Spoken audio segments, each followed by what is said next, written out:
धीमी धीमी हवा चल रही थी। चिड़ियाओं का वो परिवार अपने घर में बैठा भोजन लेने जाने की तैयारी कर रहा था। गुड़िया के पापा, आज बच्चे जिद कर रहे हैं, वो साथ जाना चाहते हैं।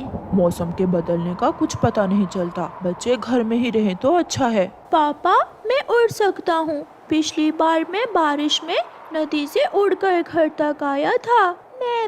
मैं भी उड़ सकती हूँ। फिर पापा चिड़िया मान जाते हैं और वो सब अपने घर से निकलते हैं। रास्ते में कुकू को एक जगह कुछ दाने दिखाई देते हैं। पापा, मम्मा, वहाँ नीचे दाने हैं। वो दाने किसी शिकारी ने बखेरे होंगे, हमारे जंगल में इतना दाना नहीं हो सकता। वो सब आगे बढ़ते हैं। वो घने जंगल में जाते हैं। एक सूखे हुए पेड़ के पास कुछ दाने उन्हें मिल जाते हैं। बच्चों, कभी भी लालच नहीं करना, मेहनत का कोई शॉर्टकट नहीं होता। जैसे आपकी मम्मा और पापा ने हमेशा मेहनत की है, आपने भी बड़े होकर ऐसे ही मेहनत करनी है। बातें करते करते हवा तेज हो जाती है और साथ ही बारिश शुरू हो जाती है। मैं इसलिए डर रहा था, बच्चों को ठंड लग जाएगी। गुड़िया की मम्मा, आप यहाँ आ जाएं और मैं बारिश का पानी रोकने की कोशिश करता हूँ।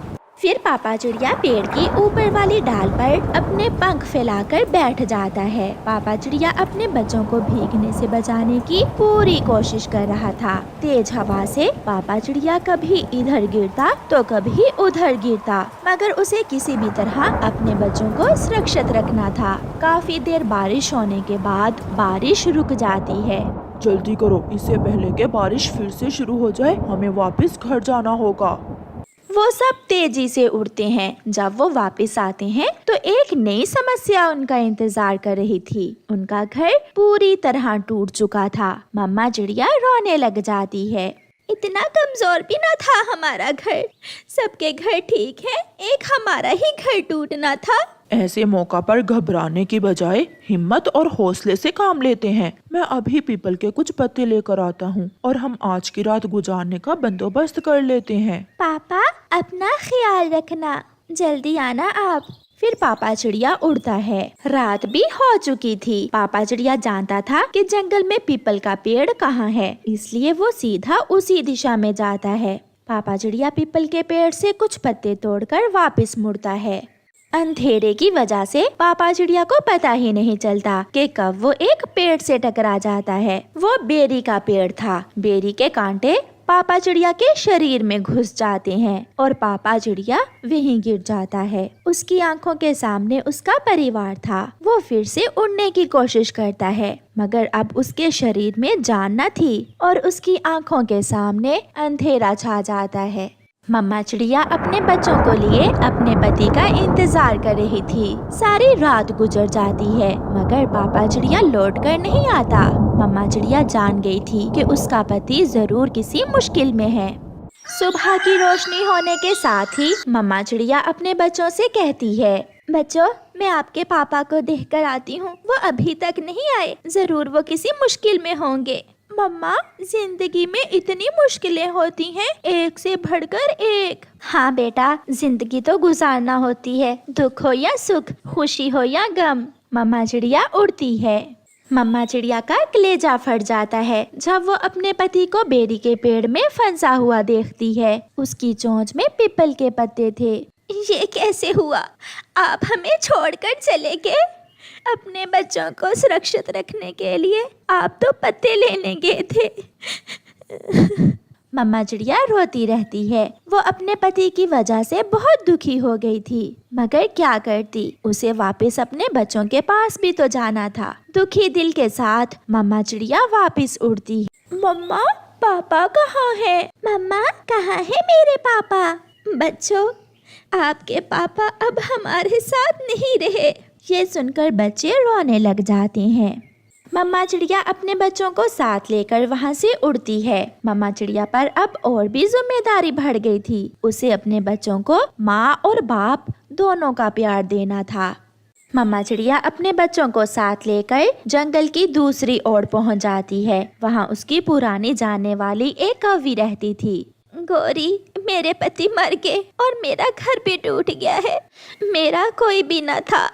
आपका ख्याल आया तो मैं अपने बच्चों को साथ लेकर यहाँ आ गई। चिड़िया बहन, आप शांत हो जाएं, सब ठीक हो जाएगा। हम पक्षियों की जिंदगी में ऐसे दुख तो आते ही रहते हैं। आप जब तक चाहें अपने बच्चों के साथ मेरे घर में रह सकते हैं।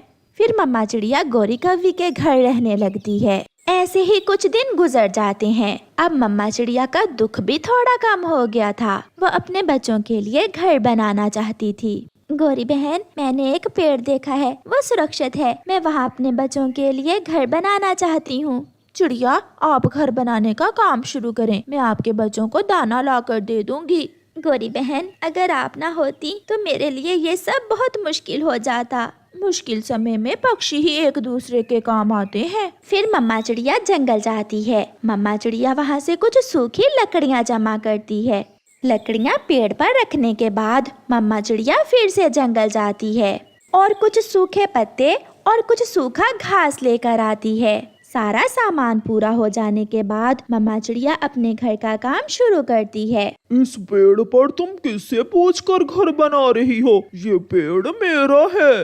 कौवे भैया, ये जंगल सबका साझा है। जैसे इस पेड़ पर आपका अधिकार है, ऐसे ही मेरा भी है। बुरा कहते हैं मुझे बुरा, सब डरते हैं मुझसे। चल भाग यहाँ से, बड़ी आई कमजोर चिड़िया। मैं तुम्हें इस पेड़ पर घर नहीं बनाने दूंगा। परेशान होकर चिड़िया वहाँ से चली जाती है।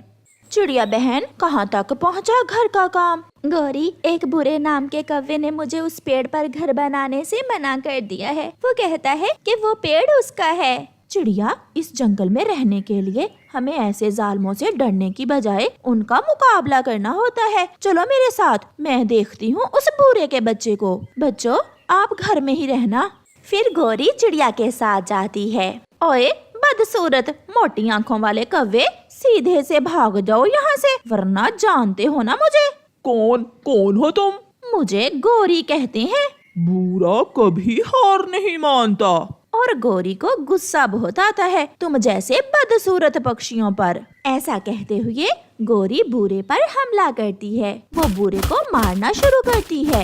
ये सब देखकर चिड़िया भी बहादुर बन जाती है और वो भी एक पेड़ की शाख तोड़कर गौरी का साथ देती है। बचाओ, बचाओ मुझे, बचाओ। बुरा कौवा वहाँ से भाग जाता है। जीने का हक लेने के लिए थोड़ा बहुत मुकाबला करना सीखो चिड़िया। फिर चिड़िया उस पेड़ पर अपना घर बनाकर अपने बच्चों के साथ खुशी खुशी वहाँ रहने लगती है। गौरी कव्वी ने चिड़िया को हिम्मत और हौसला दिया था और अब चिड़िया पुराने दुख भूल चुकी थी।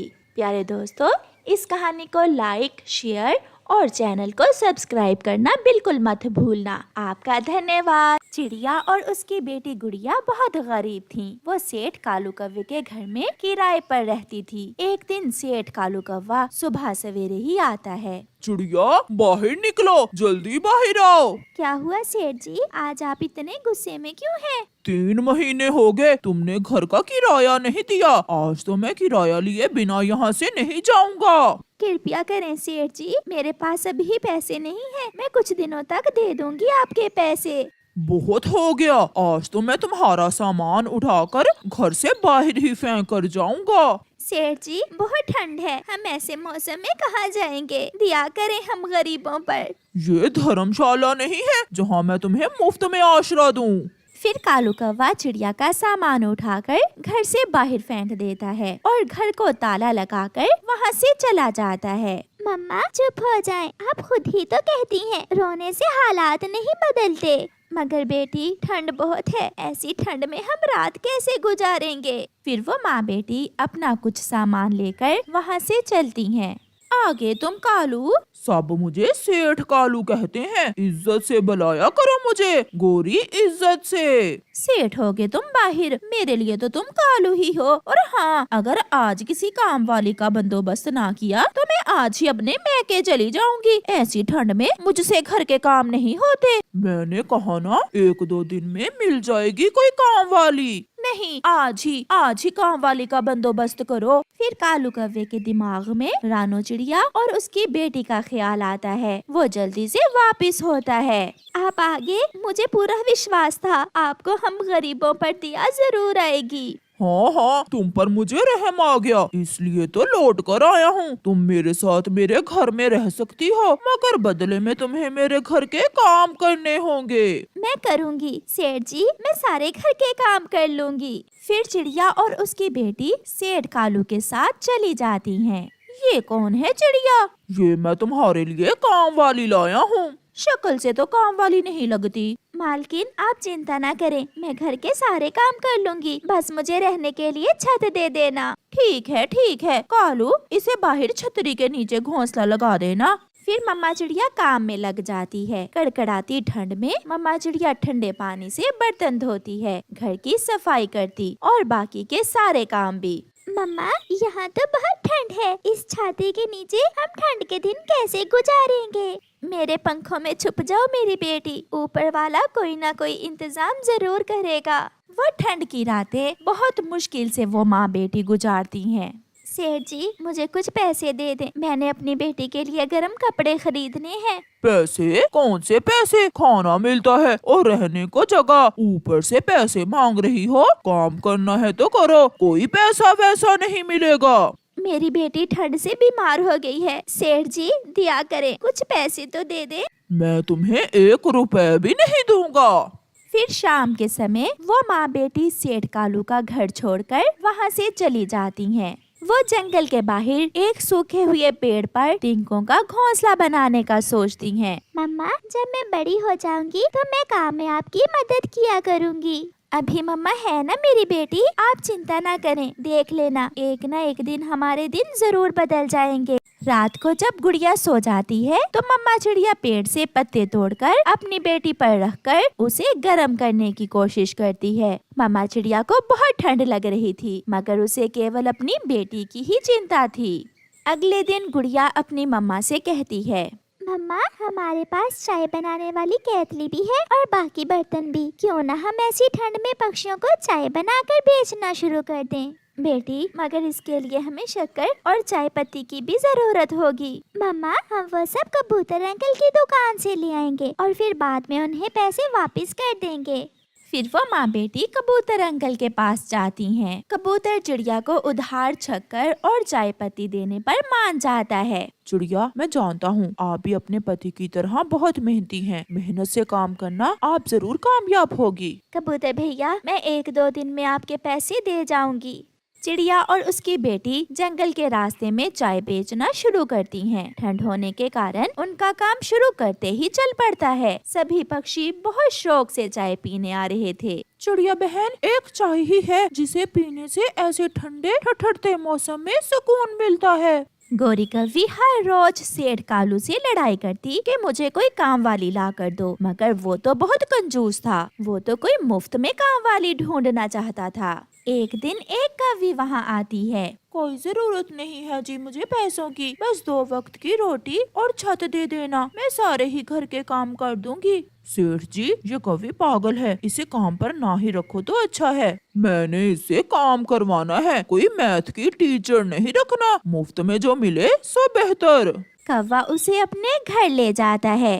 मेरे कपड़े धोने के बाद इन्हें इस्त्री कर देना और हाँ, मेरे आने से पहले पहले खाना भी बना लेना। ठीक है मालकिन, मैं सब कर लूंगी, आप जाएं। गोरी घर से चली जाती है। ओहो, मैं तो भूल गई, मालकिन ने क्या कहा था। चलो थोड़ी देर टीवी देखती हूँ। वो टीवी लगाने लगती है कि पेट्रोल की बोतल उसका पंख लगने से गिर जाती है। हाँ, ये तो बहुत नुकसान हो गया, मालकिन डांटेंगी, मैं इसे आग जलाकर सुखा देती हूँ। फिर जैसे ही वो कव्वी वहाँ आग जलाती है, पूरे घर को आग लग जाती है, सब जल जाता है। गोरी का जेवर, कालू की तिजोरी में बड़ी रकम, सब जल जाता है। गोरी और कालू जब शाम को घर लौटते हैं तो उनके घर की जगह राख का ढेर था और आने वाली रात की ठंड उन्हें डरा रही थी। चिड़िया और उसकी बेटी ने दिन रात काम करके अपने लिए एक छोटा सा सुरक्षित घर भी बना लिया था और अब उनका काम दिन ब दिन और बढ़ रहा था। मम्मा, अब हम चाय के साथ पकौड़े भी बनाया करेंगे, ऐसे हमारा काम और भी बढ़ जाएगा। कौवा और कव्वी सेठ से भिखारी बन चुके थे। वो ठंडी रात में पेड़ पर बैठे रो रहे थे। गोरी, ये उस चिड़िया की बददुआ लगी है हमें। कालू, अगर हमने किसी के साथ अच्छा किया होता तो आज हमारी कोई मदद करता, मगर हमने तो सबके साथ बुरा किया और अब हम इस ठंडी रात में मरेंगे। चिड़िया और उसकी बेटी गरम घर में बैठी मीठी नींद सोई हुई थी। प्यारे दोस्तों, इस कहानी को लाइक करना बिल्कुल मत भूलना। आपका धन्यवाद।